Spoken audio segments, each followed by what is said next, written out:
Salut les gens, bienvenue sous le sapin. Alors 3 choses avant de commencer. Déjà, il y aura du spoiler. Je pars du principe qu'à ce stade, vous avez toutes et tous vu Rogue One, et si c'est pas déjà le cas, regardez-le avant de voir cette vidéo. Ensuite, oui, Star Wars, la fantasy, c'est pas de la SF. Oui, il y a des éléments de fantasy, tout comme il y a des éléments de SF. C'est ce qu'on appelle une hybridation des genres. Mais là, dans le cadre de Rogue One, la sourdine est mise sur tout ce qui est en plus mythologique, chevaleresque, spiritualité de la force. Même si c'est présent, ça l'est beaucoup moins. Et vraiment, Rogue One est un space opéra en bonne et due forme, doublé d'un film de guerre, donc je vais le traiter comme un film de SF. Et enfin, j'espère que vous passez de bonnes fêtes. Je vous les souhaite bonnes en tout cas. Aujourd'hui donc, on va parler de 2 films de SF qui n'ont a priori rien à voir, à part qu'ils sont tous les deux de SF. Ils ont pas le même contexte de production, pas la même origine, pas les mêmes intentions, pas le même univers, mais il y a quelque chose quand même qui les relie, et le suspense est un peu en carton vu que c'est dans le titre de la vidéo, mais je vais y revenir un tout petit peu plus tard. Déjà, je vais donner mon avis indépendamment sur Rogue One et Ares. Alors concernant Rogue One déjà, énormément d'encre et de salive a coulé sur la question, donc je vais pas m'éterniser, mais rapidos pour mon avis, j'ai plutôt aimé, même si ça n'a pas été le grand frisson, j'ai aimé sans plus, voilà. Et pour développer quand même un tout petit peu, en plusieurs points, déjà premier point, le gigantisme. Gareth Edwards a l'air bien décidé à passer à la postérité comme étant le réalisateur, ou l'un des réalisateurs, vraiment fasciné par l'énormité des choses. Déjà avec Monsters, ensuite avec Godzilla, maintenant avec Rogue One. Il adore ces espèces de plans qui donnent la sensation écrasante d'énormité, de gigantisme, vraiment, qui va toujours mettre à l'échelle les choses. En fait, son truc, c'est qu'il filme toujours les choses en les mettant à l'échelle. Là, par exemple, on le voit avec la première révélation de l'Étoile de la Mort. D'abord, on commence sur un vaisseau individuel, la caméra le suit, il croise un destroyer, ensuite la caméra s'atteint sur le destroyer qui est tellement plus énorme, déjà ça donne une sensation vraiment qu'on est minuscule en tant que spectateur, en tant qu'être humain, et ensuite la caméra repasse du destroyer à l'Étoile de la Mort derrière qui se révèle et qui est, je sais pas combien de fois plus grande. Donc il y a toujours une mise à l'échelle de quelque chose. S'il filme un truc énorme, il va toujours le filmer à côté de quelque chose qui est minuscule. Et ça fonctionne bien dans le film aussi quand il adopte un côté plus caméra à l'épaule, film de guerre, notamment à la fin avec l'attaque des AT-AT, qui sont filmés forcément en contre-plongée, toujours depuis une perspective, ou quasiment toujours depuis une perspective humaine. Ça fonctionne aussi quand il y a le destroyer qui est dans l'atmosphère, là, qui est en train de charger une cargaison. Paradoxalement, ça fonctionne aussi mieux concernant l'Étoile de la Mort. En fait, ces attaques, alors que paradoxalement, elle n'est pas encore capable de détruire des planètes entières comme elle le fait dans l'épisode 4, là, le fait qu'elle les détruise à moitié ou que la destruction soit un petit peu plus laborieuse, ça la rend beaucoup plus spectaculaire parce que quand c'est filmé à même le sol de la planète qui est visée, quand on voit cette espèce de tsunami de destruction qui dépasse même notre perception, c'est ultra impressionnant. Donc c'est vraiment un des points forts du film, c'est toute cette dimension visuelle qui a été insufflée par Edwards. Ce type de gigantisme, c'est un truc que Abrams avait voulu aussi faire dans l'épisode 7, avec certains plans qui avaient quand même un souffle, comme sur Jakku, quand on voit le cadavre du destroyer ou des AT-AT. Cette sensation de donner encore une fois cette dimension d'échelle. Mais là, dans Rogue One, c'est ça, fois 1000. Un chien passe. Oui, mais qu'est-ce que c'est ça? Mais qu'est-ce que c'est? Mais... Tu pourris ma vidéo! Abonne-toi déjà! Deuxième point, le scénario que j'ai trouvé inutilement alambiqué en fait. Le film raconte quelque chose de très très simple, et dans sa première partie en tout cas, il fait dans l'inutilement tarabiscoté comme pour se donner des allures de complexité, avec énormément d'environnements différents, de personnages différents, de noms différents qui sont jetés constamment, ce qui m'a donné l'impression pendant une demi-heure d'être presque perdu, alors que je devrais pas l'être, on devrait pas l'être dans ce genre de film, quoi. C'est vraiment encore une fois très simple ce qu'il raconte. Et là, apparemment, il y a eu pas mal de sessions de réécriture et d'intervention de script doctors sur des gens qui vont venir, une fois le script finalisé, pour apporter des retouches et essayer de rendre le tout plus impactant. J'aime pas ce verbe, impactant. Je vais quand même l'utiliser, exceptionnellement. Je sais pas quelle a été vraiment la cuisine interne à ce niveau, mais le résultat est que c'est inutilement complexe pour ce que c'est. Troisième point, le fanservice que j'ai trouvé plutôt bien géré, pas putassier, ou pas toujours, non. Pas putassier, globalement ça va, mais en même temps Rogue One a une position un peu particulière vu que c'est l'épisode 3,5 on va dire, forcément il doit s'ancrer dans des références de l'époque, donc en fait il y a beaucoup de choses qui pourraient passer pour du fanservice qui n'en sont pas, c'est juste une manière de réancrer le récit dans des éléments qu'on connaît déjà, vu que c'est censé faire la jonction avec l'épisode 4, donc forcément il va y avoir beaucoup de choses, mais à côté de ça il y a des trucs qui sont explicitement quand même fanservice, comme quand il rencontre le mec à la gueule cassée qui cherche la merde à Luke, à la cantina dans l'épisode 4, et là, c'est la seule fois où je me suis dit que c'était une manière d'insister un tout petit peu trop. Un petit peu comme le faisait J.J. Abrams dans l'épisode 7, quand il filme la partie d'échecs en hologramme, qui était le jeu d'échecs qu'on voyait dans le Millennium Falcon dans l'épisode 4. il revenait pendant 3 plans, quoi, 3 coupes sur ce jeu. Regardez, c'est ce jeu, regardez-le. Il insistait beaucoup trop, alors que si tu connais ce jeu, si tu vois à quoi ça fait référence, il n'y a pas besoin d'y revenir autant de fois, c'est bon, t'as saisi le clin d'œil. Si tu le connais pas, tu te demandes pourquoi le mec revient à ce jeu constamment. Et là, c'est exactement pareil pour La Gueule Cassée. Il y a 3 plans de suite où le mec... qui sont pas nécessaires en fait au montage, à part pour appuyer vraiment la référence, ce qui est pas du tout nécessaire. 4e point, les fameux personnages en image de synthèse que sont Tarkin et Leia. On arrivait aujourd'hui à un point où c'est d'un réalisme confondant, vraiment. Je suis le premier à être casse-couille sur les images de synthèse pour représenter les créatures vivantes, et je suis le premier à être vraiment mauvais public pour ça, mais là, c'est vraiment super impressionnant. Le rendu des textures, le rendu de tout, des animations, la performance capture et ensuite la modélisation des visages des acteurs qui sont modélisés, ça atteint un niveau incroyable qui pose des questions fascinantes sur l'avenir du cinéma, sur le fait de faire jouer des gens qui sont morts, sur le fait de faire absolument jouer n'importe qui, n'importe quoi, n'importe comment, n'importe où.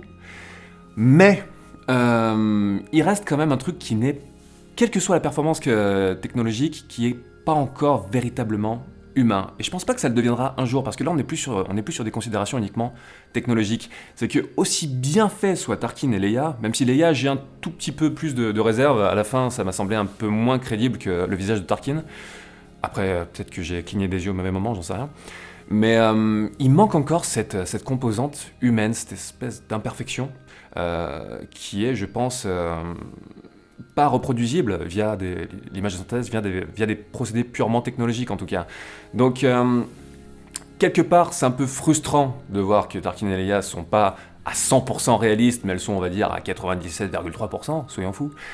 Mais, personnellement, quelque part, ça me rassure de voir qu'il y a un facteur purement humain, notamment dans le regard, dans les yeux, dans cette petite imperfection qui rend les choses si humaines, qui est pas reproduisible et qui sera peut-être jamais reproduisible à 100%. C'est rassurant de voir que tout ne sera pas substituable. Et d'ailleurs, en regardant le film, je me suis demandé aussi comment quelqu'un qui n'a vu aucun Star Wars avant Rogue One aborderait ce film-là. Parce qu'il voit le film, puis d'un seul coup, il voit 2 personnages humains qui n'ont rien de particulier, particulièrement exceptionnels ou originaux dans le look, être représentés en image de synthèse. Il dit, mais pourquoi ils sont en CGI ?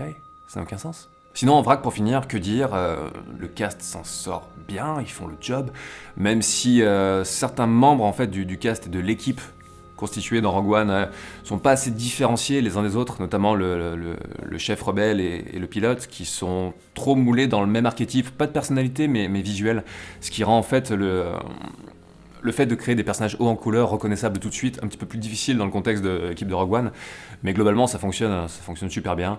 Matt Mikkelsen, oui, Forest Whitaker, oui, qui parle comme ça. J'aime bien cet acteur, il fait chaque fois un numéro pas possible qui pourrait passer pour du surjeu, mais ça reste à la frontière, et ça reste du talent. Et voilà pour mon avis rapide sur Rogue One. On passe à Arès maintenant, qui est un film de science-fiction français, réalisé et co-scénarisé par Jean-Patrick Bénesse. Ça se passe à Paris en 2035, c'est un film d'anticipation donc. C'est un futur dystopique où en fait des compagnies privées gouvernent la France, en fait, ont repris le gouvernail de la France après la faillite de l'État. Le taux de chômage a complètement explosé, Paris est baigné dans une pollution qui a l'air vraiment dégueulasse, ça donne des visions sur la ville qui sont assez incroyables. Et globalement, en fait, les gens sont divertis avec des programmes télévisés décérébrés, ainsi qu'avec des sortes de combats d'arène, des combats de free fight, de MMA, quoi, avec des combattants, en fait, qui sont les poulains de ces grandes compagnies, qui peuvent légalement les doper. Donc, en fait, ce sont des poulains et à la fois des cobayes sur toutes sortes de produits dopants qui vont augmenter leur capacité et en faire des bêtes de compétition. Et en fait, le film s'attarde sur Arès, qui est un combattant de seconde zone, qui a une réputation de loser, et qui va s'avérer avoir un organisme qui résiste à un certain type de produits dopants qu'une compagnie veut développer, et c'est le seul, en fait. Donc cette compagnie va jeter son dévolu sur lui pour arriver à développer ce produit et à se faire des couilles en or. Lui, a priori, il cherche juste à survivre et à protéger sa famille, mais petit à petit, les choses vont se dérouler. Je vous en dis pas trop, hein. Merde. Le problème de la science-fiction en France et plus largement du cinéma de genre en France, j'en avais déjà parlé dans la chronique sur Bunker Palace Hotel, notamment à travers le cas du système de financement du cinéma français qui pose problème.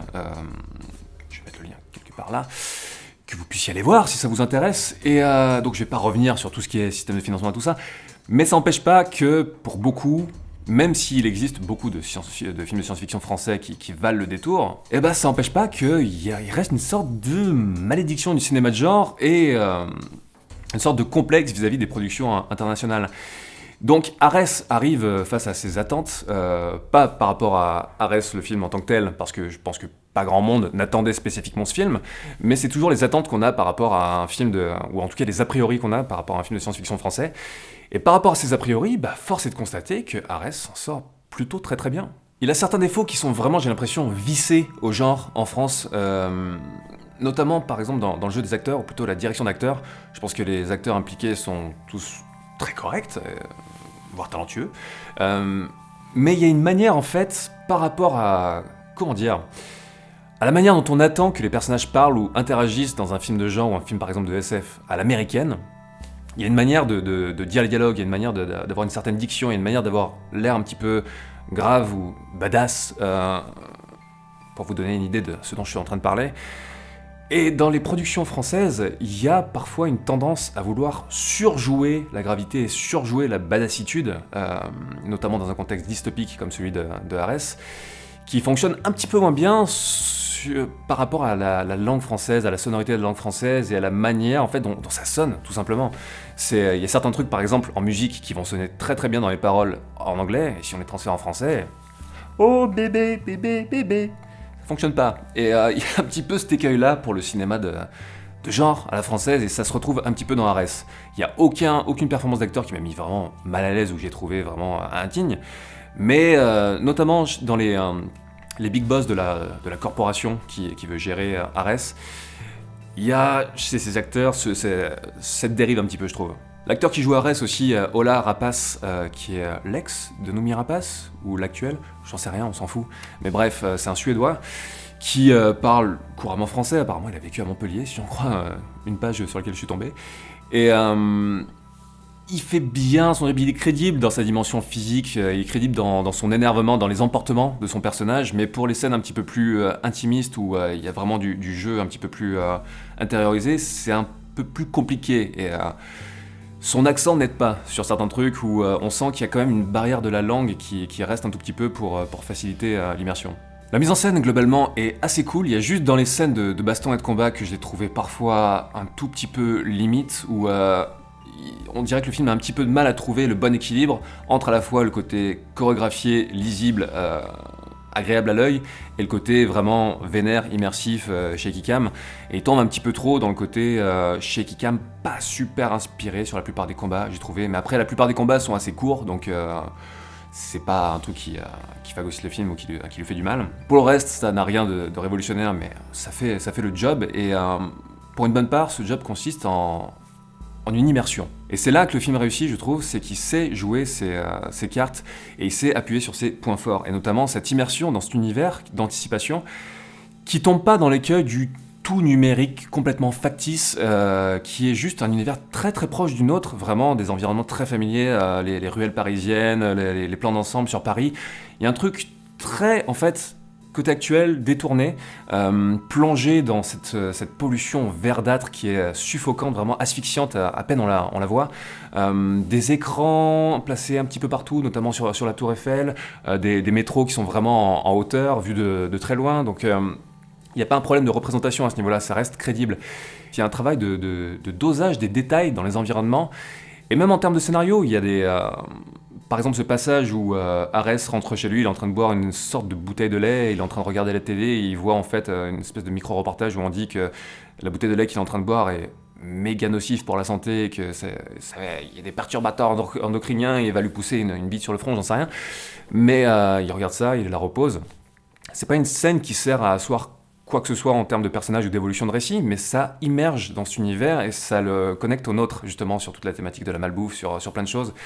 Donc voilà, avant de passer à la dernière partie pour comparer les deux films, c'est un film que j'ai apprécié, vraiment. C'est une série B sympathique, qui n'a rien d'incroyable par rapport enfin plein d'autres films de science-fiction qui se font à l'international, mais qui a le mérite d'avoir son univers, qui a le mérite d'avoir sa démarche, qui raconte un truc simple, parfois un peu simpliste, mais qui va au bout de son truc et qui s'y tient. Et c'est assez rare pour être mentionné dans le cinéma français. Et donc, Arès et Rogue One, malgré tout ce qui les différencie, malgré tout ce qui les sépare, en fait, ils ont vraiment cette thématique commune qui est de devoir, chacun à leur manière, gérer des attentes énormes ou des a priori énormes. Arès, comme je l'ai dit, par rapport aux a priori qu'on a et aux attentes qu'on a par rapport à un film de genre français, donc tous les complexes et les a priori que ça suppose par rapport à des productions plus affirmées. Et Star Wars, bien entendu, par rapport à ce qui est l'univers Star Wars, par rapport à l'énorme fanbase Star Wars, par rapport à toutes les attentes qu'on a après, forcément, la prélogie de Lucas, par rapport à cette espèce de contre-pied qu'a pris la nouvelle direction par Disney, justement, pour nier un petit peu ce qu'a fait Lucas avec la prélogie, et ensuite aux attentes qu'on a par rapport à l'épisode 7, qui aurait déçu beaucoup par rapport au fait qu'il ne prend pas de risques, et ainsi de suite. Donc ces deux films, Arès et Rogue One, doivent chacun gérer des attentes absolument énormes, et chacun le fait à sa manière, plus ou moins réussi, mais à sa manière. En voyant un film comme Arès, forcément, a priori, on a envie de penser Blade Runner, spontanément, parce qu'il y a tout ce côté cyberpunk, les multinationales qui ont pris le contrôle, la déshumanisation, les écrans partout. Forcément, il y a ce côté-là. Mais le film arrive juste à se poser suffisamment pour trouver son équilibre, son univers, et à éviter en fait cette comparaison. Le film arrive à ne pas se faire phagocyter par ses influences, par ses inspirations, et arrive, par rapport à ses attentes, à trouver, à faire son petit bonhomme de chemin. Après, ce qui me dérange, c'est que, forcément, si c'était un film, je sais pas, par exemple, américain, sorti un petit peu de nulle part, que je tombais dessus par hasard, je regarderais sans déplaisir, je passerais à autre chose sans me poser de questions, je dis tiens, ouais, c'était une série B sympa. Mais là, comme c'est dans un contexte français, que c'est un film français, eh ben, j'ai des attentes différentes, et je vais être un petit peu plus attentif, un petit peu plus aussi bienveillant par rapport à certains aspects, malgré moi. Et c'est vraiment compliqué de s'extraire de tout ça et de poser les choses à plat, vraiment pour les comparer sur un même niveau. Mais malgré toutes ces composantes, malgré toutes ces données, reste que Arès arrive créativement vraiment à rebondir, à gérer ses attentes, ses a priori, et à rebondir créativement pour installer son univers. Donc c'est vraiment un très bon exemple à ce niveau. Et concernant Rogue One, alors comme je l'ai dit, forcément, puisque c'est l'épisode 3,5, en gros, forcément, il va être dans un certain type de passéisme et coincé dans cette bulle, vraiment, il arrive à développer sa propre créativité là-dedans, mais il va y avoir cet ancrage très spécifique dans cette esthétique, dans ces références constantes au passé. Donc c'est un cas un petit peu à part. Mais depuis l'épisode 7, et maintenant avec Rogue One, quand je vois ces films, j'ai l'impression de voir Wayne et Garth dans Wayne's World qui disent « On n'est pas digne, on n'est pas digne, on est des merdes !» C'est bien, en fait, pour Disney, à la base, forcément, de montrer au public, et à travers ces films qui sont respectueux de cet univers et qui ont compris aussi ce que veut une très grande partie du public, à savoir revenir à ce qu'est le Star Wars des origines, cet univers un petit peu en dur, ou en tout cas qui donne la sensation d'être en dur, même s'il y a beaucoup de choses qui sont faites en images de synthèse. Cet univers sale, vraiment crasseux, qui fourmille de plein de bestioles, toutes plus hallucinantes les unes que les autres.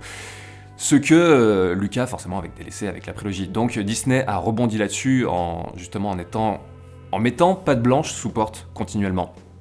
Et forcément pour relancer l'univers, c'est bien, mais qui donne ce côté surrespectueux qui, à mon sens, va pas être viable sur le long terme. Dans une certaine mesure, c'est bien d'être dans ce que Rafik Djoumi de Beats appelle la culture doudou, mais c'est pas une fin en soi.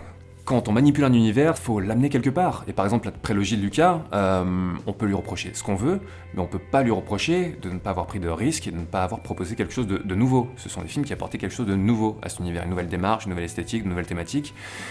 Et là, après épisode 7 et Rogue One, ils ont montré qu'ils savaient donner au public ce qu'ils voulaient, mais maintenant, ça serait bien qu'ils prennent 2-3 risques et qu'ils essaient de donner au public ce dont il a besoin, à savoir le bousculer un tout petit peu et l'amener sur des directions un petit peu différentes et faire quelque chose de cet univers. À certains moments, j'ai presque eu l'impression que Disney faisait de l'Inception. Il me piratait le cerveau en essayant de prendre ma fibre nostalgique et mes références générationnelles, et qu'ils arrivaient vraiment à extraire ça, et c'était presque malaisant au bout d'un moment. Je disais, putain, ils sont super forts. C'est un peu gênant, j'ai l'impression de me faire lobotomiser.